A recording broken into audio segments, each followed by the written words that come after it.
Hello everyone, Dan Mason here. Let's explore another issue in our current events together. All right, let me step right into this. When someone says archaeology has not been kind to the Bible, I have to laugh a little. That claim is not only wrong, it is the opposite of what history has shown us. Archaeology has actually confirmed countless details of the Bible that skeptics once mocked. For years, critics said the Hittites never existed.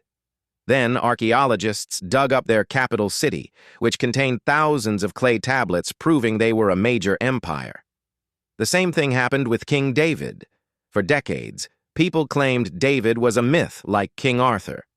Then the Tel Dan Stele was uncovered, a stone inscription naming the House of David. Those are not small finds. Those are world-shaking confirmations, logical fallacies. The claim itself is built on a hasty generalization. Saying a few finds prove nothing ignores the sheer number of confirmations already on record. That is like saying, finding hundreds of coins, monuments, and inscriptions is meaningless because every culture mentions people and places. That is sloppy reasoning. Yes, every culture records something, but the Bible is unique because its details keep lining up with the dirt under our feet. The skeptic also commits an appeal to authority by claiming, most archaeologists don't think much of the Bible. First, that is not even true, but second, truth is not decided by a vote. 10 scholars can be wrong. One discovery can prove them wrong forever. Biblical fallacies. To say the Bible is historically weak ignores what the Bible actually claims. It is not just a set of myths sprinkled with names and towns. It is a timeline that can be measured against real empires and rulers. Luke, for example, names specific governors, regions, and time markers that have been confirmed again and again by inscriptions and coins. The idea that the Bible is unhistorical is not supported by scripture or by evidence. It is an empty slogan, going on the offensive. Now let's flip this around. Why is it that skeptics demand impossible levels of proof for the Bible, but accept wild guesses in other areas of history without a blink?